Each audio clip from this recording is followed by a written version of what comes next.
Hello and welcome back to the M2 Podcast. I'm your host, Michael Anthony. My co-host right here is Kyle Heath, Mr. JK Heath. This is the show where we cover video game industry-related news of the last week. This week, we're going to talk a little bit about apparently Tamagotchi making a comeback. I honestly forgot about it. So the fact that we saw it, I was like, holy crap, I'm 12 again. So pretty cool to see. Discord is rolling out a new program about how they're going to be issuing currency opportunities for people that don't have Nitro. You should get Discord Nitro if you are an avid user. If you're not, it might not be for you, but you can at least earn credits to get Nitro, which is pretty sick. There's also a pretty long article about essentially like what people get wrong about video games, and it comes from Doom's John Romero. Messed up the name, my bad. But there's also he also came into like Helldivers 2 and Power World Leads and stuff like that. Very cool insider info from devs. There's also news about EA that we're going to finish off with. They canceled a Black Panther game. So kind of a bummer at the end, but you know, it's been coming together for a while. If you want to play Marvel games, just get on Marvel Rivals is where it's at right now. But before we get into it, Kyle, how you been, dude? What have you been up to? I've been chilling, Love the man. Blink-182 shirt, by the way. Pretty sick. Thanks, man. All my favorite bands, you know. Of course, mine too. Dude, yeah, I haven't been up to a whole lot. I did hop back on Smite 2 this week. Crazy, right? Oh yeah, Crazy. very nice. Smite 2. Dude, you haven't been on Smite in like 7 months, at least. Probably even longer. Honestly, probably a year. Yeah, since like last summer. The end of last summer, probably. It's been a while, dude. I don't know, just got that urge. The boys were able to play, so I was like, let's hop on. Oh yeah, played for a little bit. That was pretty fun. When the boys are in, you gotta grind. You have to, dude. Time is fleeting. All right, I only get those little pockets where I actually get to have time with the boys these days, so I've got to take advantage of it. Yeah, that's a fact. It only gets worse as they get older. I'm telling you. Yeah, you know, that's why I take advantage of it. You know what I'm saying? Yeah. So did a little bit of that. I think otherwise, I don't know if I played anything else. Honestly, kind of just like chilling. Memorial Day weekend, and it's kind of funny because like we had a longer weekend. And like the only thing I really played over the weekend was Smite 2. It's the only thing I really played. So oh no, I didn't play like much else. That's is what it is, I guess. But yeah, I don't know. Yeah, but I mean that's fine. Like you're super into those games, and just to be back on the gaming grind with the boys is always a good time. Yeah, it always is. It had been a while, so good to get that in. But yeah, dude. I don't know. Yeah, other than that, dude, just been kind of a chilling, living life. So can't say too much else. But I don't know. What kind of game did you do this week, Mike? Dude, I had a pretty big variety. So, crashed out on Halo 2, and I was like, you know what, I'm done playing here. Nice. Basically, back to back, like terrible stacks. The games were unfair. They weren't fun, and I was just like, why am I doing this? I'm over it. So I stopped playing that. Then I played like OG. So first of all, I played Halo 2 Cartographer. That was not a big fan. And then I played Halo 2 OG with like the CRT that's right next to me. Yeah. By the way, I have like the whole room set up now, pretty much. Now it's just I got things I got to hang on the wall to add some aesthetic to it. This is mostly just like the guest room, but we don't really get guests. Honestly, I just put the bed in here because it's the only place for me to put the bed. Nobody sleeps in this room. So I'm about to like chuck it out and then put like a sofa or something. Yeah, like a couch. And make it a proper like little what is it, like dwelling area or like a den area or something. Yeah, but besides the point. I played a little bit of OG Halo 2. That was fun. Just nostalgic, basically, is all I was going for. Mostly did unpacking, watched a whole bunch of sports. But in terms of gaming, I got back on Marvel Rivals for a little bit, played some ranked. They keep boosting, like Thor, who's one of my best characters, and Rocket, and also Moon Knight. So I'm like, dude, this game is screaming for me to come back. So I'm hopping in, and like, it's been fun. It's been a good time. And then I realized Splitgate 2 beta came out. I was playing that last night for a good couple hours. Very, very fun, dude.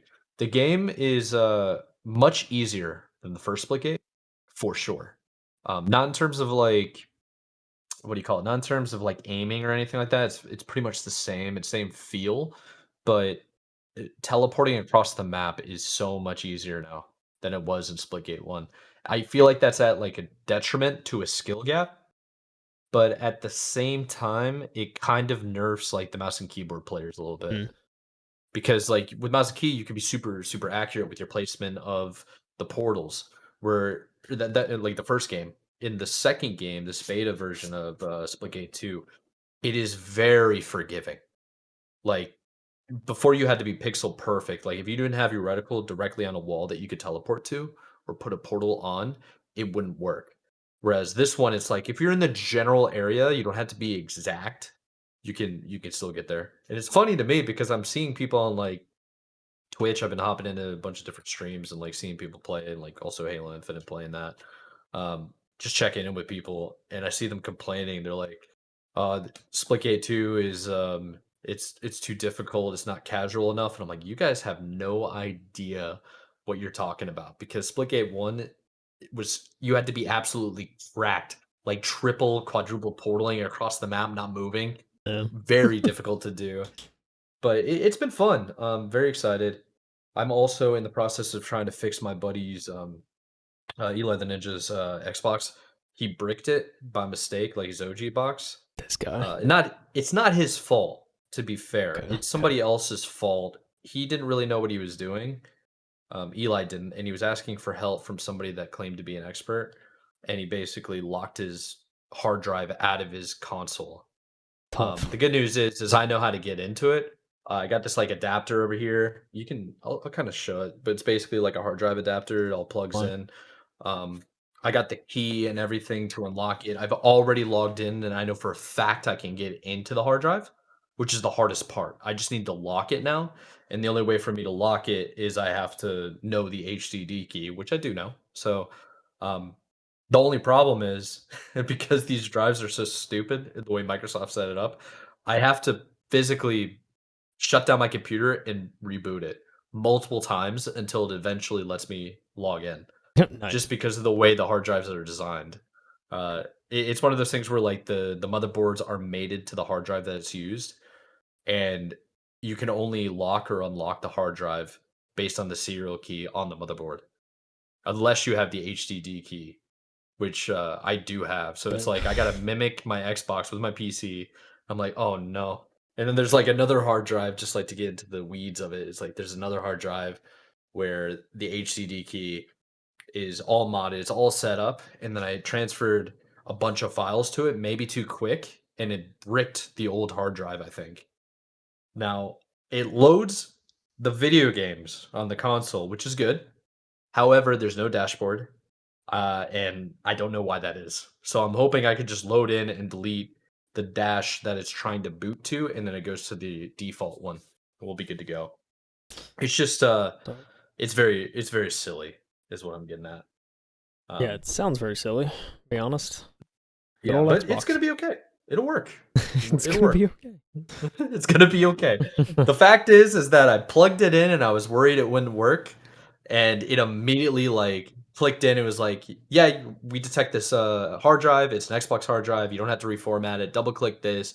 It's already unlocked. It's like, okay, cool. It's already unlocked. I just have to lock it now, and it won't let me because I have to restart my computer. I'm like, nah, we gotta do the podcast and record, so can't let that happen. We'll do it later. Plus, the Canes are playing a little bit later tonight, and you and I are hoping for a good W. Oh, It'll be a battle, but as long as I don't know how you are with sports and like teams, as long as I see effort, like true effort, like people just they like that Kobe Bryant Mamba mentality where they won't lose unless they collapse on the floor and have to be sent to the hospital, kind of. Yep. Like Feeling just it. from exhaustion, just leave it all out there, kind of thing. If you're not playing with the That's what I'm flu, get out. that's what I'm saying. Just like you got to play. That's what I'm getting at. It's gonna be cool, man, and I'm looking forward to it. But anyways, yeah, Nice. that's my rambling for now. Sounds good. I ain't got too much else. We can dive into some news. Yeah, let's start talking about a little bit of the Tamagotchi. All I'm saying is, I totally was not showing the screen for like the first 2 minutes. Just saying. And I had to switch it. Who cares? What do you mean you weren't showing the screen? What, was it Yeah. a black screen? Yeah, it's fine. It's fine. It was the actual screen the whole time. No issues. Okay. Tamagotchi Paradise has you caring for an entire planet of virtual pets. This is coming from Andrew Lizuki over at The Verge. Using a new dial control, you can zoom from space right down to the cellular level of your Tamagotchi. Kind of a existential kind of look at It is. crazy. There's still plenty of Tamagotchi devices that have you focusing on raising just a single digital character, but the new Tamagotchi Paradise puts you in charge of a planet full of needy dependents. Make it a little easier to navigate its digital world. The device includes a full color screen and complements its 3-button controls with a dial on the side for zooming from a view of the entire planet right down to the cellular level of your virtual pets. Launching in Japan first on July 12th, 2025. For $45, the Tamagotchi Paradise experience starts with you hatching an entire planet in an event called the Egg Bang. Love it. From there, you could zoom in on your world to one of 3 different unique ecosystems called Tama Fields that include land, water, and sky.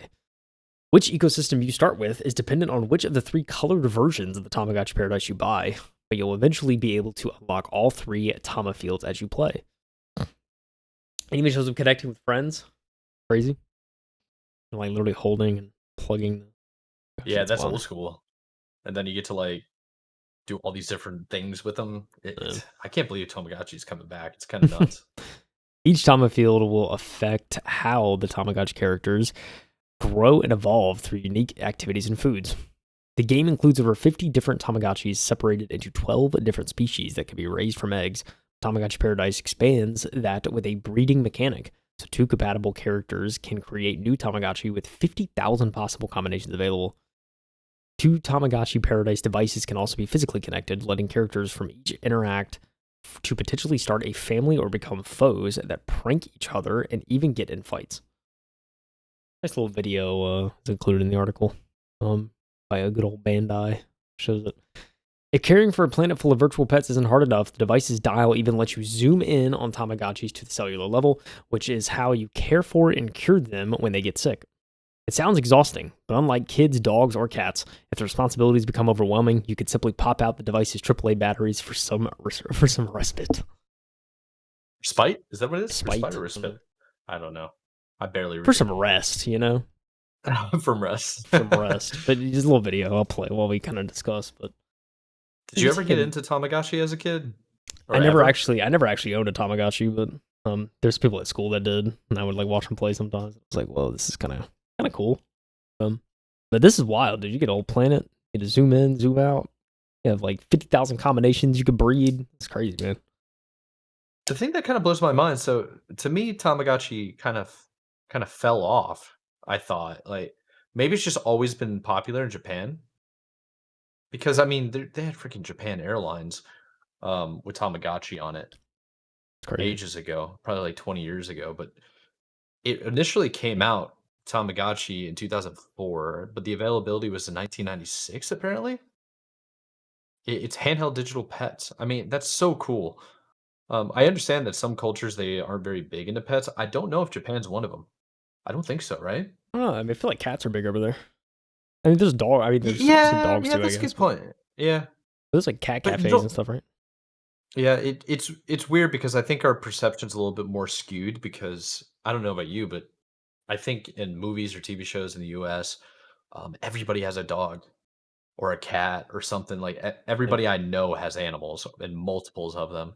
But you don't see that too often in Japanese like media Yeah. and stuff like that. And PewDiePie has dogs. He lives in Japan. Yeah, He's a Swedish living in yeah, Japan. yeah. But he has like small little pugs. Yeah, they're small dogs. Yeah. I mean, hey, This is dude. kinda crazy. I knew Pretty cool. Tamagotchi got, like, super popular ages back. I'm curious if it's, like if oh my gosh, there's a whole Amazon page. I'm sorry, I'm diving into this now. They're only, like, 15 bucks, some of these, and then other ones get up to, like, 40 or something. Yeah, they can get kinda pricey. I wonder if any of the old ones are up to price. Because I think I had a Tamagotchi maybe for a couple of years, the same way I had a Furby for a couple of years, and then I just kinda fell out of it. Yeah. It's like, Yeah, you grow out of e it, you know? every yeah, just yeah, kinda. But it's kinda cool to see that, like, they've apparently always been around. This whole time I've been saying they're making a comeback, and I'm like, "Holy crap, they've been here for ages." Yeah, So, never went away. it's true. It's very true, you know? Mhm. That's crazy, man. I like it, though, that's kinda cool. Wonder what the comments are saying. Somebody goes, my 25-year-old self is looking at this thing, judging it, and wanting it very, very badly. Yep, That's funny. Yeah, it's a cool story. it's amazing. Discord is also kind of amazing.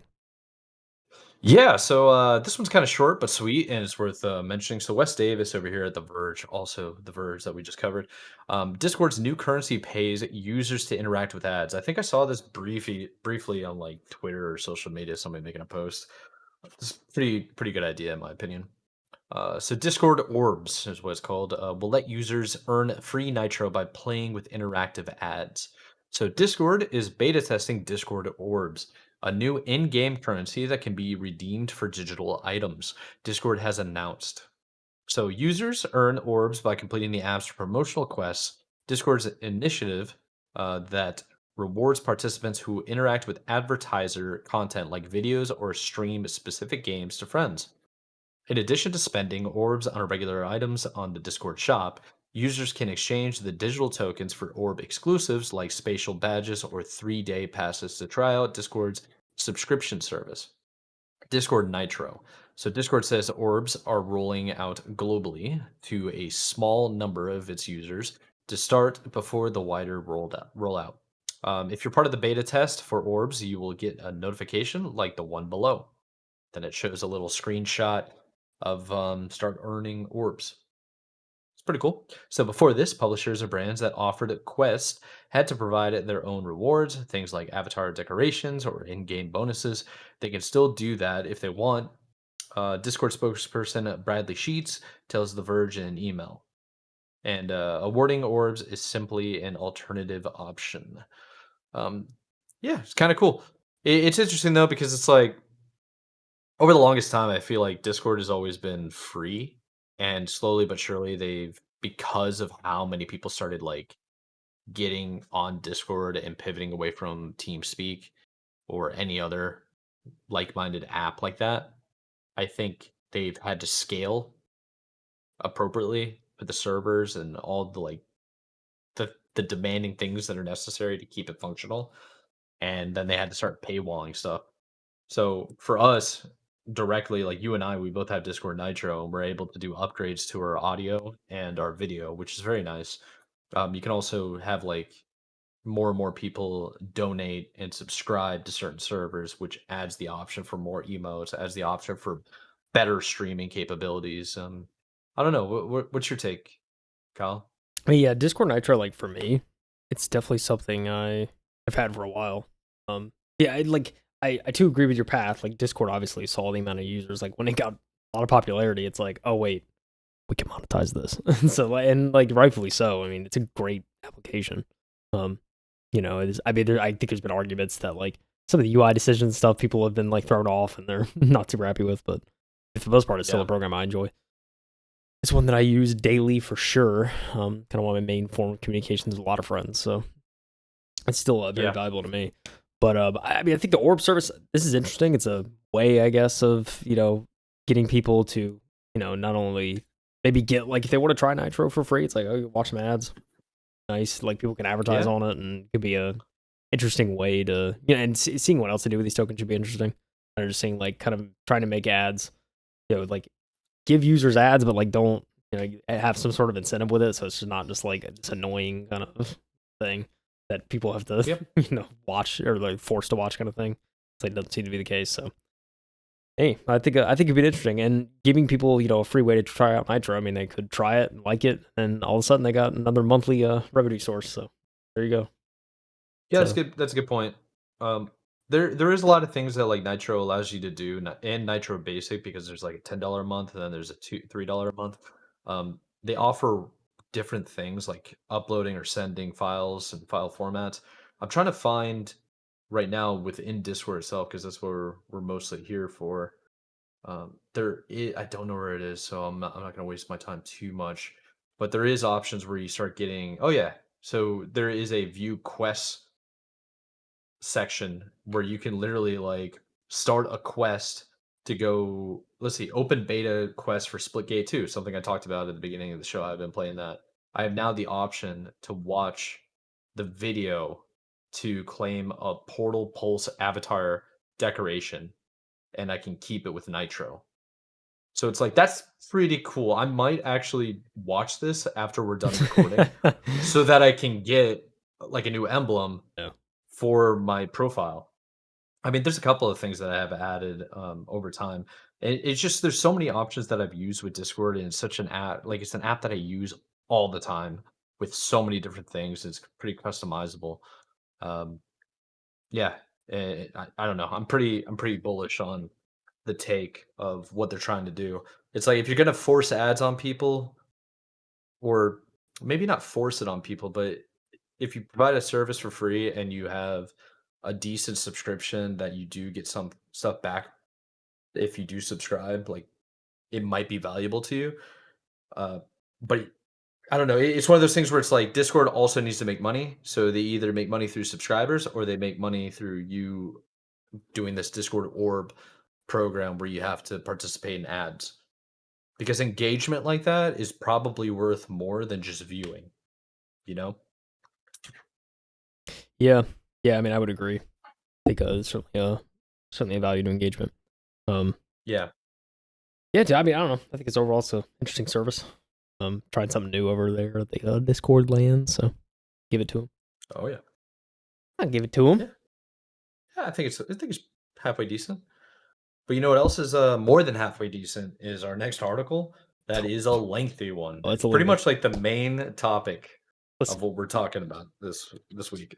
everyone get your snacks, get your drinks, all right? We're going to be here a little while. If you're driving, keep your eyes on the road, all right? Listen, I'm just fact. going to talk into your ear real quick. About this article. This is from Austin Wood over at Games Radar. It's long title, so this is just the title. He says, "We cough up a chunk of our soul." 32 game devs, from Doom's John Romero to Helldivers 2 and Palworld Leads, explain what people get wrong about games. Sam Barlow, Metaphor, Refantasio Leads, Concerned Apes Business Head, Indie Leads, and many more weigh in. These can give a nice little perspective that people probably don't think about, so let's get into it. Let's go. Games put a lot of effort into teaching you how they work. It's just enough to get you comfortable in the driver's seat. This is your gas, your brake, your clutch. Here's what you need to operate. Here's what you need to operate this thing. But under the hood, the belts and tanks and pumps and the very appropriate engine, you don't need to worry about those. It's not even your car. Nobody expects players to have developer level knowledge about games, but because games don't dwell on this stuff, because as a player you only get a driver's view, because most studios rarely explain these elements, shout out to the blogs, threads, and GDC talks that do, there are a lot of misconceptions about how games are made. As a result, a lot of people who love games set themselves up for disappointment or frustration with skewed expectations or assumptions. And reading in the perspective, obviously, of the author, thought it would be interesting to unpack some of those misconceptions. Since I don't have dev level knowledge either, I approached this the only way I know how. I asked over 40 devs from around the world, most of them quoted in the story, some inspiring separate stories. One simple but big question. What is something you'd like to clear up that people, especially players, misunderstand about how games are made? Ooh. Interesting question. I like that. I like that I'm premise I know. like a lot. Interested to see these responses. All right. Real quick. Yeah. Austin Wood did this at Games Radar, and it took a ton of time and effort. So just quick shout out to him. This is pretty sick. Link below. Click the article. Give it a read. Come on. Facts. Give it some clicks. I knew going into this that making games is hard and expensive, but a comment from Ape Out and Baby Steps Gabe Casulio struck me and really set the tone for this. Quote, video games don't want to exist, he says. Other mediums, you're kind of working with them. Beat a drum, it makes a noise. Nothing is like that in video games. Just by default, they resist existing. They do everything wrong. By force of will, we'll just kind of tear them into shape, patting them down, just trying to contain this chaotic thing. That's an interesting kind of take on that. I never thought about that. But neither did I. That's definitely one way of looking at video games. It's like all of this is kind of just like, it's kind of when you think about it, it's probably pretty crazy how some of these games end up working the way they do and actually function the way they do. While many comments in this article are in part informed opinions, and several developers unknowingly disagreed with each other's during separate interviews, Casulio's perspective touches on a common theme. Helldivers 2 creative boss and ex-CEO Johan Pelzit, I'll say it, reasons that the one thing people misconstrue the most is if you think about when movies are made, you get an actor and they're there and you tell them what to say. But games are so meticulously crafted. You have to build the actor from the ground up for them to even be able to perform those lines. People say, can't they add this or do that? Most of the time, all of the decisions that you make, especially the larger the game gets, have so many consequences that cascade, making something that seems easy really hard, or something that seems really hard to be super simple. It's unintuitive unless you've worked in games to see how they're created. It's very true. You get a lot of systems, Mike. You get a lot of things in place. Try to change one thing, it could have consequences. I don't know, man. Yeah, I guess that's kind of one of those things that it reminds me of Halo Infinite and Halo 5. They were complaining about how certain instances within the main game's menu, like if they added too many playlists, the game would just break, and nobody Crazy. knew why. Crazy. Yeah, it's probably because like one line of code that is like 10,000 lines back just breaks everything. These old legacy systems, man. Crazy. 100%. Yeah, sometimes you just got to rebuild from start, and it'd be easier for you. Yeah. Cole Medeiros, Stardew Valley board game designer and business head at Concerned Ape, agrees, saying, quote, people underestimate how hard it can be to build something seemingly simple, and therefore they often overscope their projects. It's difficult for them to see all the complex systems and restrictions that exist, but are not apparent unless you've actually built and supported a game. So they might not understand why something takes a long time, or doesn't work quite right, or why a bug was not found by the developers. Players do not know how ridiculously much work goes into a video game, says getting over its Bennett Foddy body. Part of that's on us because we show them the bits that are the most fun or silly or glamorous. When devs make updates, it's always a visual, but there's a lot of things that go into the game that's not visual, things that are hard to put into words, says building relationships dev Tanet. That's a crazy last name. I'm just gonna it's no Buzayagol. Like God. Tanet. What you see is not the game, it's what's under it, agrees Eagle Knight dev George Fuertes. John Romero, game director at Romero Games, sums it up. Game development is messy, iterative, and non-linear.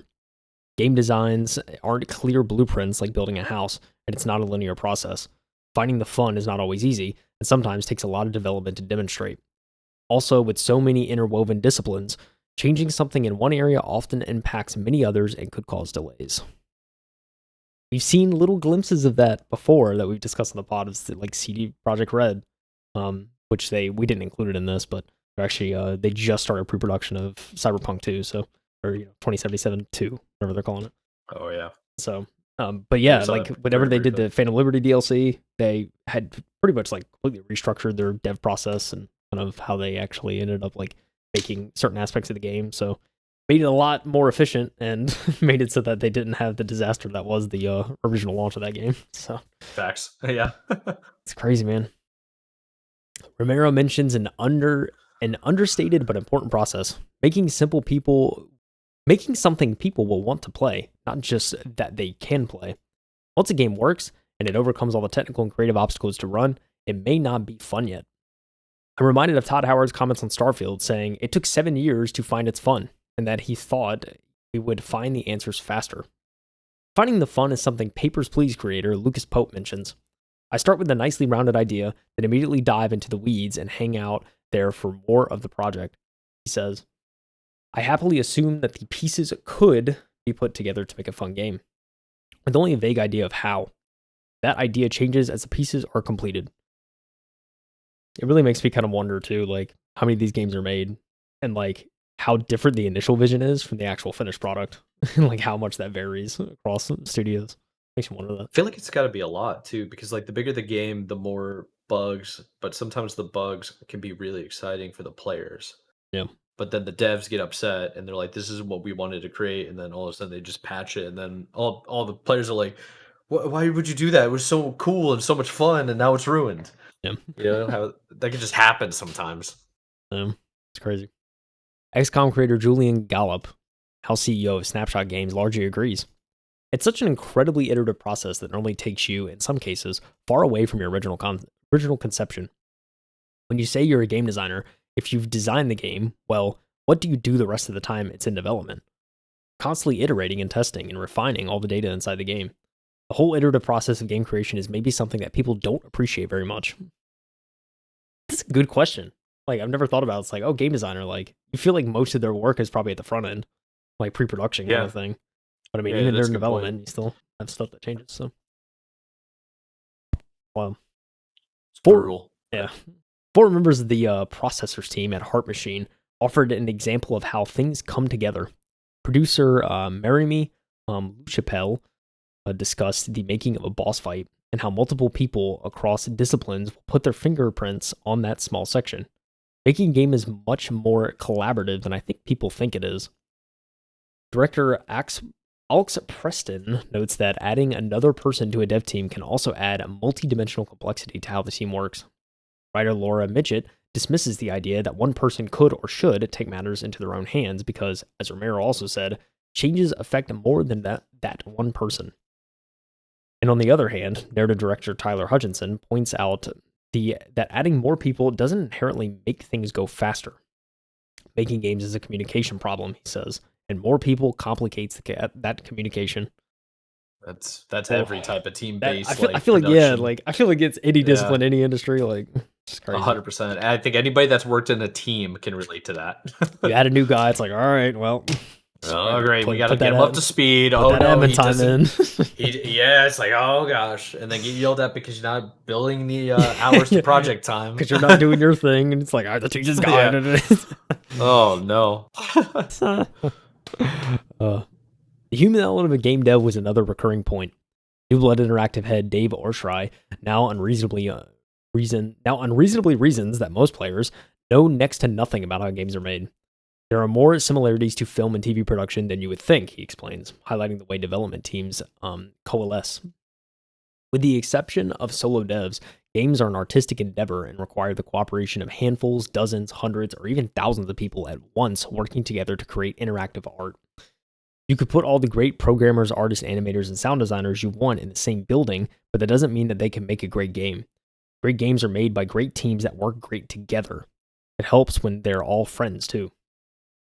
It's true, man. That's why some of these devs, dude. It's why we get these bum games, dog. Like, hey, you said it.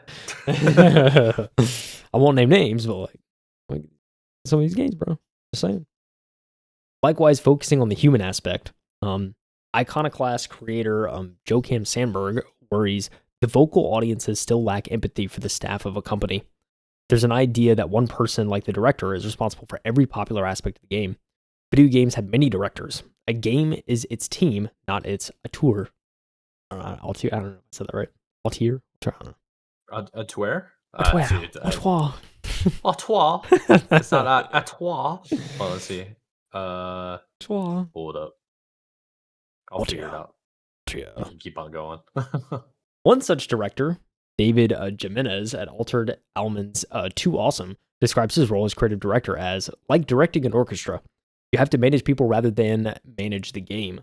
My job is making them all work together in the right direction. There you go. Games are for the people. Or games are their people.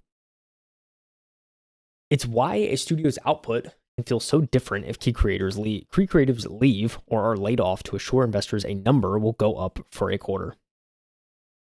Dang, bars. Speak of facts. Teams of a similar structure can also differ widely. Off-Brand Game CEO David Gorman notes, there's not one type of development team, just as there isn't one way to make a game. Instead, depending on their background, certain things might be easier or harder for them. One way these assumptions manifest, Power Publishing manager John Buckley finds, is that people have very unrealistic expectations of timelines. Titans like Fortnite or Call of Duty suggest content can be pumped out in days or weeks, but those games are made with unparalleled resources. The overwhelming majority of devs, things take exponentially longer. It's true, man.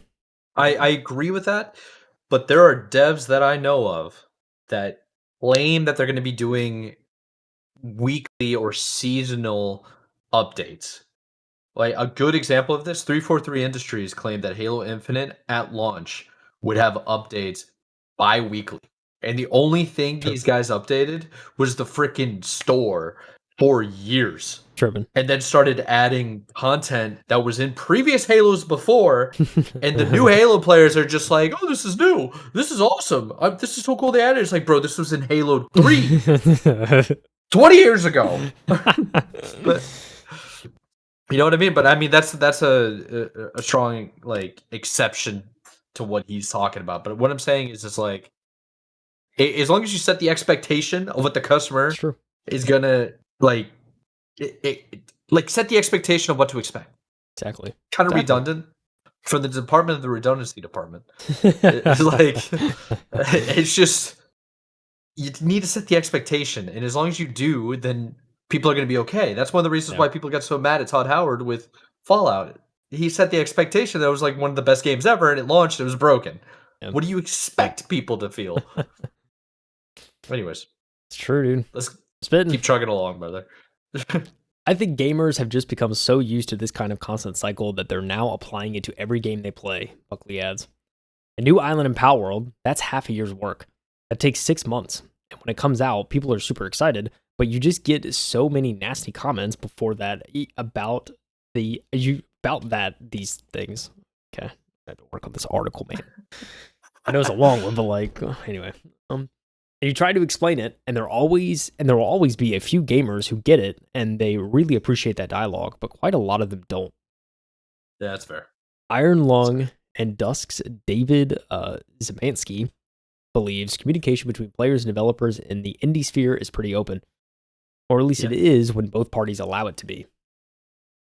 Richard Atlas, CEO and creative director of Ultimate Sheep's Raccoon's Clever Endeavor, thinks players are easily converted from having a lot of complaints to really empathizing if you speak to them as humans. I understand why you're annoyed about this feature we just made. Here's why we did it, and here's what we had to sacrifice in order to do this thing. That's fair. I mean, there are definitely some.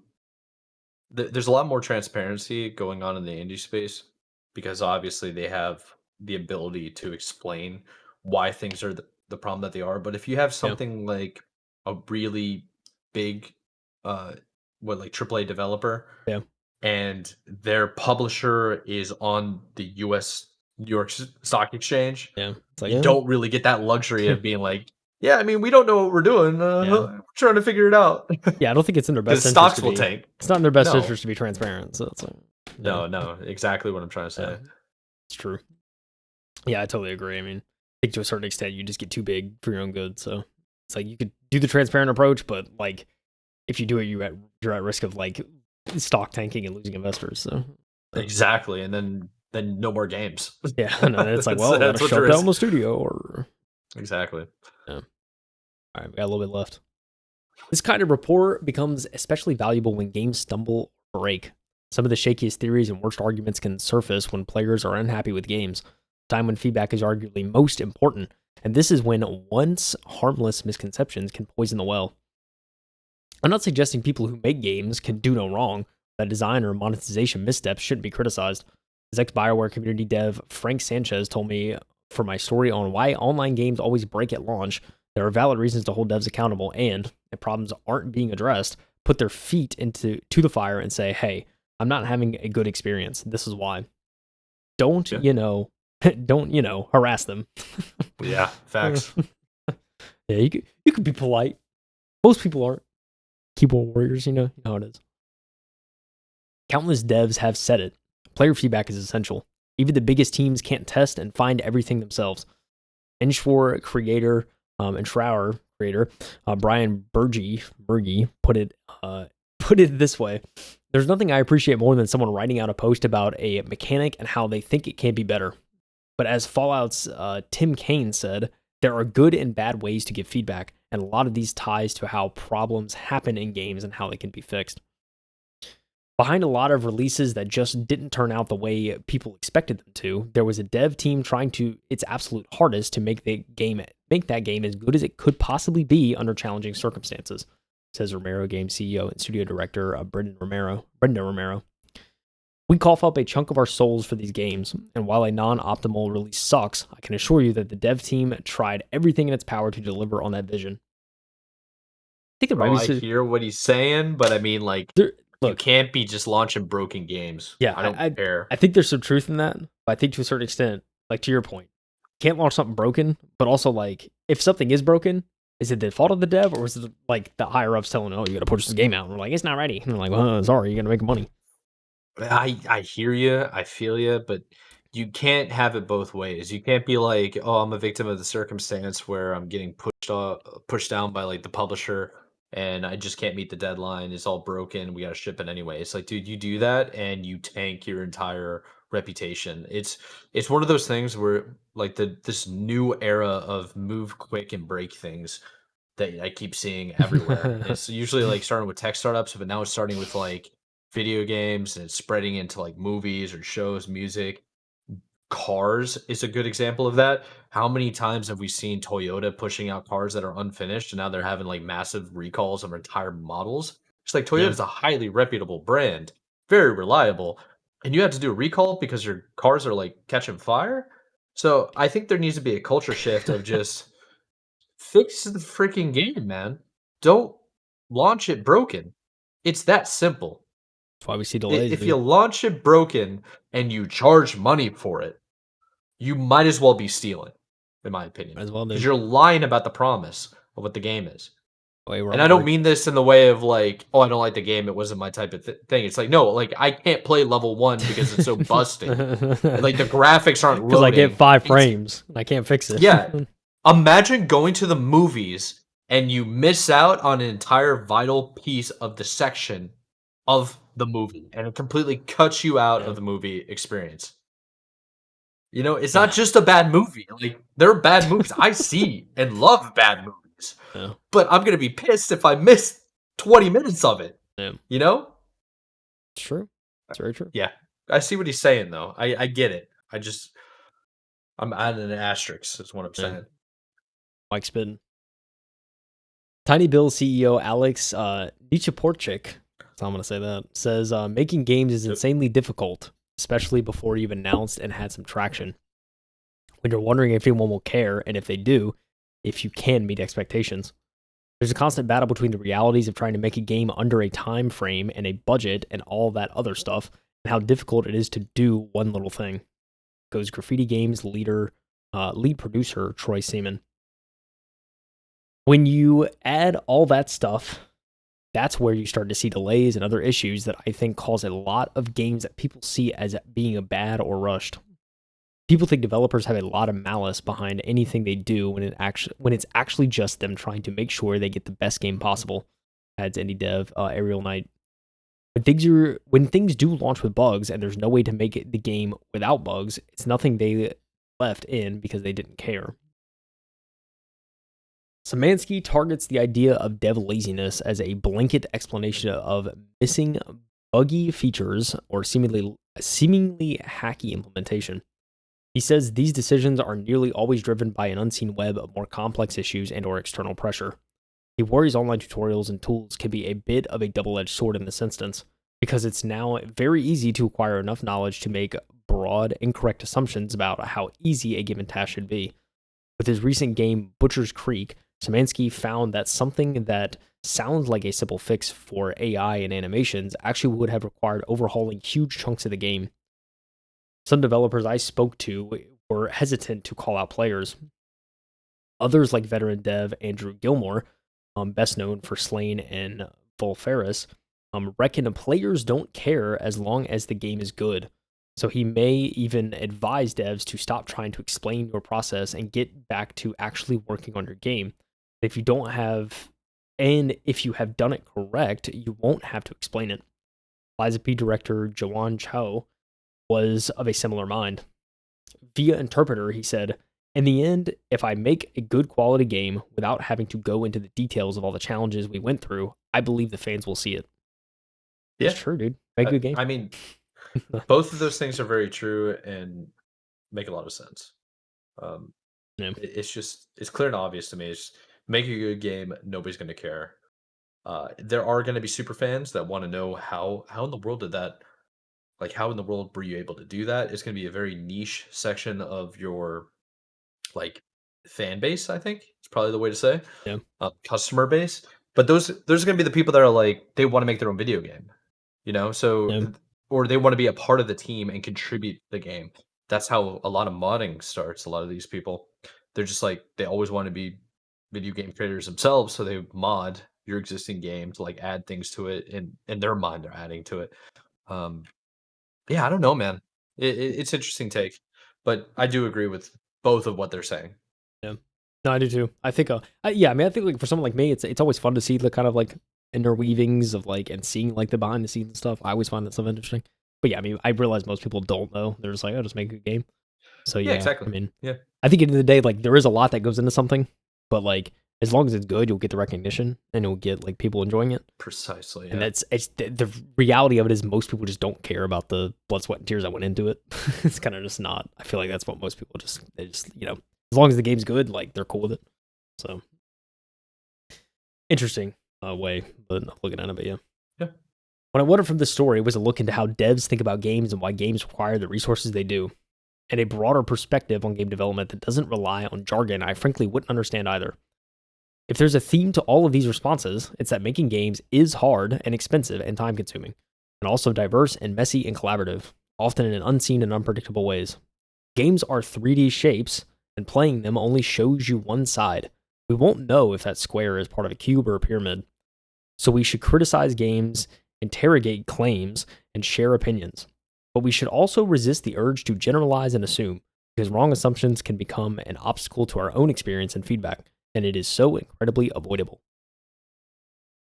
Yeah, kind of a little PSA to the yeah. broader public at the end. She's like, hey, don't come for the Yeah, heart of these people, man. Like, listen, I yeah, mean, you just shouldn't take it personal. It's not malicious. Is basically what yeah, I'm getting out of it.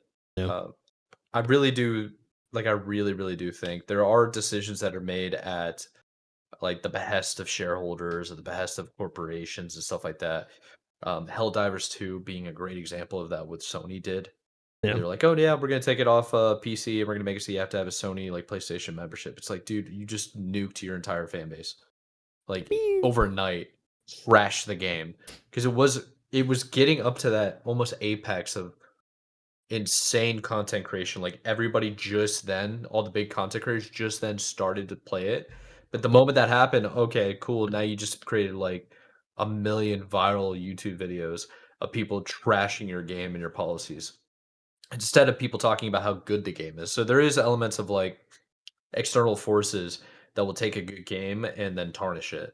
But then there's also internal forces, in my opinion, where the developers are shipping out games that are not complete or they're buggy and it's destroyed. I just find it entirely unethical to release a product that is unfinished. That's just how I've always True. viewed it. Yeah. Um, I get minor bugs, I get errors, I get balance changes, but I mean, like, dude, I can't play like level 5 because it's just fails to load or something. Like that's a major bug. How does that happen? Yeah. It's And, wild. and I need an apology tour if it did happen. You know, it's like I need Cool. to know Yeah. why. Like Um, I don't know, man. it was It's it was tough. like it's like when I played Silent Hill 2 remake last year. I remember I Yeah, played it so early. I got to a point where there was like I think there was still a few hours left in the game, but like I got to a point it was actually a yeah, you game should. breaking bug, and I literally couldn't progress until they patched it. And they were like, "We're aware Yeah, of it, and we're working on the patch." And like 2 days later, they patched it. It was crazy. It was like yeah. I hadn't run into something like that in a while, where it's literally like a game halting bug. But Well, but that so what I'm saying is like I'll build the bridge here. That was at the end of the game, yeah, right? And apparently you had to do like a certain amount of things in a certain way for it to break. So it didn't happen to everybody. There were other people that actually got through, no issues. I've had those experiences before too, where I was playing like I think Tony Hawk was one of them. One of the like I can't remember which one it was. It was when you could do an Xbox Live update. Um, and I got to a point where I glitched out of the map and it broke my profile and I couldn't progress any further and it trapped me there. And I never understood why. So then I went and like create a new profile and I just progressed through a game again, but I was able to beat the game. That's not what I'm yeah, talking about. Like those errors happen. It is what it is. But to get to the point where it's like fundamental broken. Cyberpunk when it launched I know people that were playing on the Xbox One, I think it was. Didn't that I think that's PS4, Xbox One, yeah. yeah, and there were elements within that version of the game where you were going through cutscenes where you literally couldn't see anything Yeah. at all. You'd walk out of the street, cops were literally Play-Doh, like, it was like no Yeah. textures. It was bad. Yeah, and it's like, dude, how do you launch that? It's wild. You know? It's And insane. even on the Xbox Series X, it was partially broken. I know people that beat the game and they're like, "Yeah, it's a buggy field mess. You should probably wait a year." Yeah. A year? Better game. 365 days? I feel yeah. And they launched Hey it? man, I played on PC. That's There was still a lot of bugs I ran into. Thankfully, nothing yeah. game breaking, but still a lot I ran into. You know, it's an under like here's a hot take. Side note: this is out of the developer's control, and I feel for them because I don't know anybody that would be a game developer and put this type of practice in. When Battlefront 2 launched, and they basically made it loot box hell, where you couldn't play like Darth Vader or any Star Jedi or Sith Lord or anything like that, any signature character from the Star Wars universe without playing an absurd amount of hours or spending $50 on a game that you already paid for. Like actual $60. And now you have to pay like another 20 or another 30, another 40 per like per individual character.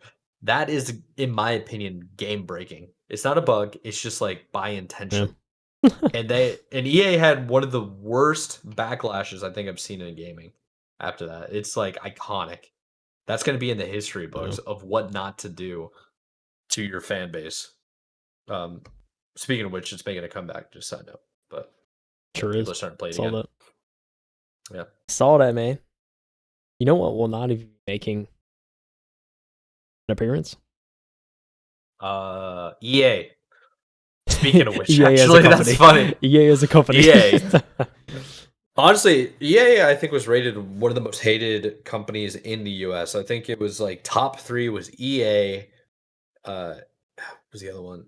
EA, Wells Fargo, and there was another one that was like horrifically bad JP as Morgan well. Chase. No, Chase isn't that bad. I mean, Wells Fargo's terrible, bro. Wells Yeah, they're Fargo really is bad. They're Wells really Fargo in bad. parentheses accidentally charging consumers double their Uh, mortgage in 1 month. Like just yeah, dude, accidentally. I Accidentally, dude. yeah, accidentally. Okay. For open up fake accounts and then charging like $5 per account so that they can meet their quotas and make like 5 grand extra a year. Dude, that company needs to be buried. Whatever. Side note. Side note. Welcome to the Talking about the financial. worst companies in the world. Let's get into EA. So EA cancels Black Panther game. They close Cliffhanger Games. So this is the third round of layoffs at EA this year.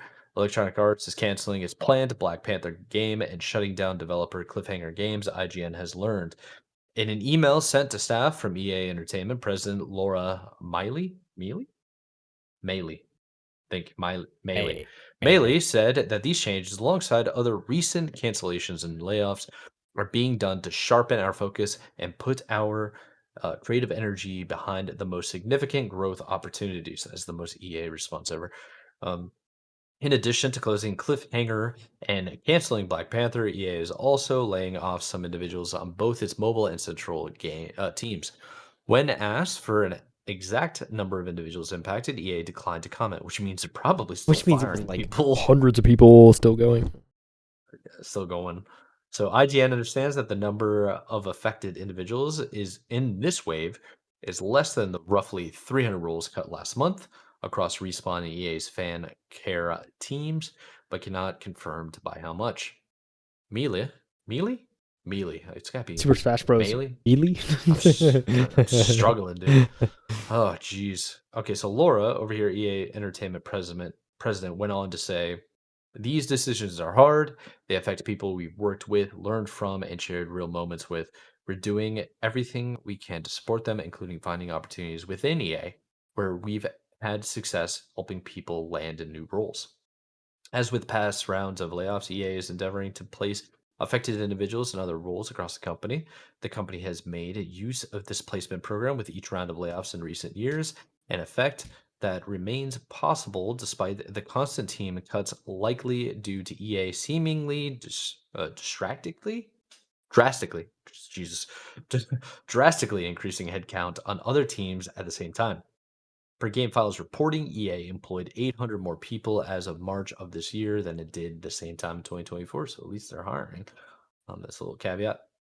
So this is after Iron Man and Black Panther, what should be EA's next Marvel rival game, and then it's just a bunch of clips over here on IGN. By the way, this is IGN Rebecca Valentine. So to that end, Mealy's email continues. The company is focusing on a small handful of franchises going forward: Battlefield, The Sims, Skate, and the skate game, and Apex Legends. Mealy also reassures EA will continue to invest in his Iron Man game at Motive and the third Star Wars Jedi game. Pretty sick. I actually haven't played the first two. I need to, as well as it maintains its mobile business despite today's cuts. While BioWare works on the next Mass Effect. Additionally, last year, CEO Andrew Wilson announced the company would be moving away from development of future licensed IPs that we do not believe will be successful in our changing industry. We actually covered that article that they linked. It was last year. So this email from EA president said the email doesn't mention EA Sports, but this is due to Mealy running EA Entertainment, while EA Sports is a separate division. IGN understands that the sports division is unaffected by these changes for now. From what I understand, EA Sports and like EA FC or whatever is like football FC is not really panning out well. Mm, I saw that very mm. briefly. I didn't look into it. I just know that's the rumor. Notably, Marvel and EA's agreement for Black Panther was part of a 3-game deal that included Iron Man and a third unannounced title. IGN announced or understands this partnership will continue, with Motive Studios leading future Marvel titles. EA provided the following statement regarding the deal with Marvel to IGN, attributed to Mealy. Our partnership with Marvel remains strong and our multi-title long-term collaboration continues. So little has been shown of Black Panther so far since its announcement in 2023, though we know from a job listing it was to be a single-player action-adventure open-world game. Black Panther was being developed by the newly formed, now closed Cliffhanger Games, which was formed in 2023 with some former developers of Middle-earth: Shadow of Mordor and headed up by Kevin Stevens. Kind of a bummer because I would love another Lord of the Rings game, Shadow of Mordor. These cuts come on the heels of multiple other rounds of layoffs and cancellations at EA over the last few years, and especially in 2025. Just last month, EA laid off roughly 300 individuals, including 100 at Respawn, while canceling an in-development Titanfall game and another incubation project. Earlier this year, EA restructured BioWare, moving some developers to other projects and laying off others. In 2024, there was a massive restructuring at EA that resulted in 670 workers laid off company-wide, including around 24 workers at Respawn. And in 2023, 50 jobs were cut at BioWare and an unknown number were cut at Codemasters. Funny, Codemasters has been like all over my freaking LinkedIn page about open jobs. Meanwhile, EA recently implemented mandatory return to office for all workers, a move that some employees told IGN has left many currently remote workers with concerns about what will happen to their roles long term. When asked for comment on the exact number impacted, the results of these repeated cuts, or if more cuts are expected in the near future, EA referred the IGN back to the email from Mealy's, and Marvel has not yet responded to IGN's request for comment.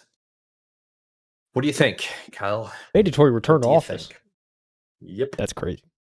Crazy. Listen. Yeah. It's just wild they canceled this game and then they have a multi-game contract with Marvel. And it's like, this game must have been pretty far along or like seemed decently long. And they just canceled it. I mean, it says started in 2023. I mean, the studio started then. So what do you think? Like a year and a half worth of development? Because it probably takes around 3 to 6 months just to get up and running. I would guess. Yeah, I mean, something like that. It's wild, dude. Makes you wonder what the game is going to be like.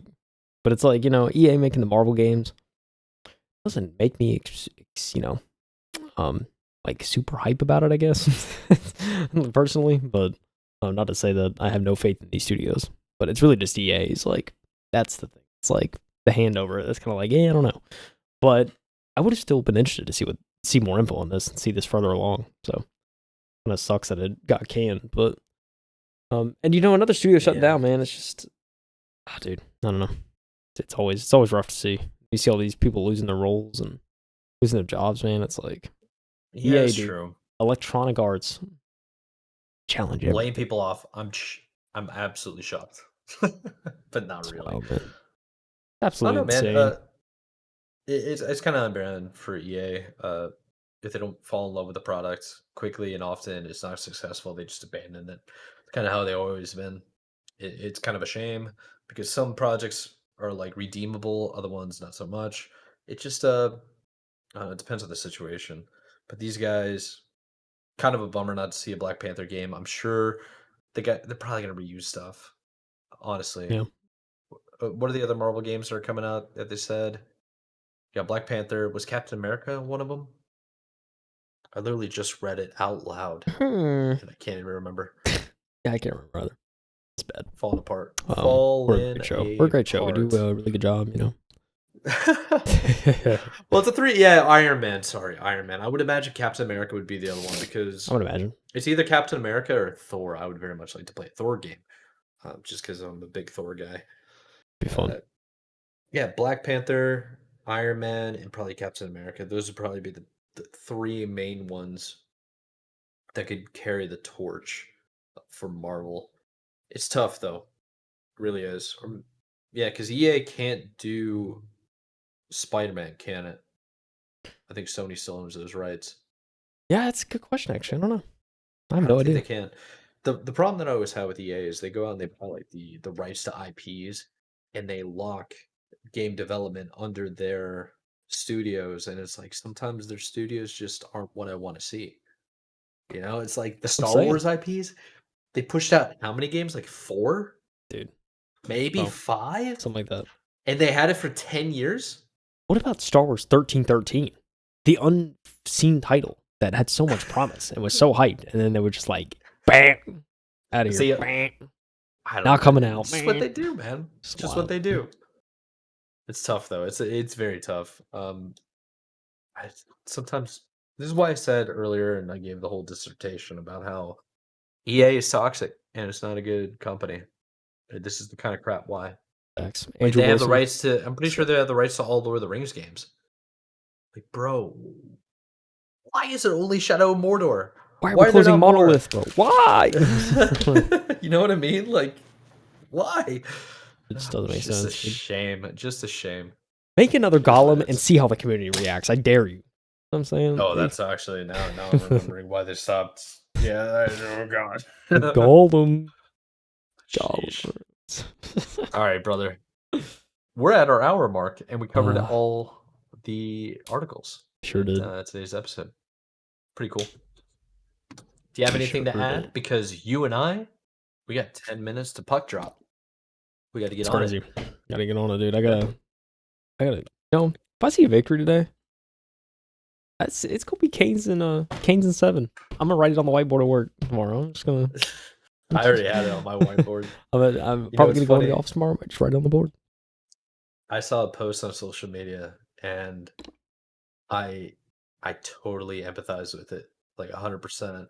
Totally related to it, and it said, "I'm starting to let the delusion take over." Canes and 7. Canes and 7. It's It's so good. It's just I this is a rebuilding year for us, man. I'm just happy to be here. I don't want them to get embarrassed. And I they got mean, the monkey off their back. dude, They got the monkey off their back, dude. they really 0 did. and The 15, biggest thing, bro. that was the biggest thing. Like because I know a lot of people were like, a lot of commentators and stuff I saw were like, well, were they really going for the win and like giving it their all just to get rid Yes. of that monkey on the back? Like, is that the only reason they did it? Like, not to try and No, win? I don't think it's the only reason. They've been playing. They've had moments of greatness in Game 3, but man, was it challenging to watch in Yeah. that third period when it all fell apart. I was so mad. I've never seen it crumble like that before. I don't want to remember. Yeah, it was bad. Yeah, facts. Keep watching every game and just get mad. Ugh. Here's my process with like esports, with video games, with teams, with like sports or anything. So long as my team gets better and there's progress, like if they keep moving up, like if they get if they have a losing season, I want next step neutral or winning season. After that, playoffs. Then just try to get further in the playoffs. That's Yeah. all I care about. And this right now is progress because it's like they keep making the playoffs, but when they get the conference final, 0 wins, dog. Yeah. 0? It's crazy. Yeah, you can't. Now we got 1. That's not gonna win. It's not gonna work. You're not gonna get a Stanley Cup doing that. It's not gonna happen. Fact. Fact. Crazy. But anyways, I digress. Nobody really cares about that because this is a video game podcast. So let's let the people go. For those of you that are still with us, we appreciate you. Links in the description below, along with timestamps. We have tiny URLs and everything. Go check that out. Social media links as well. Kyle, you have anything to add, real quick? No, nothing, dude. That's all I got. All right, sick. Play some games. I'm Michael Anthony. Yeah, play the games. I'm Michael Anthony. That's Kyle Heath, the GM2 podcast. We'll see you guys next week. Have a good one. Next week, we're going to cover video game releases of June. So tune in. I was gonna say, what we're looking at next week? Is next week Summer Game Fest on Thursday? Is it? Yeah, it is. It might be. I think it's Summer Game Fest next week. I thought Summer Games Fest was the second week. It's the first full week of June, and yeah, we have a full week that starts on Sunday. Oh, brother. Pretty sure it's Thursday at 5 p.m., I think. If I remember correctly, we do our normal weekly episode, and then we could do a separate one. The Summer Games Fest recap episode. Yeah, we could. I'm down. Yeah, we'll do that. Anyways, not a lot of news are going to come up next week. That's for dang sure. So we'll see you guys later. Take it easy. Keep gaming. Adios.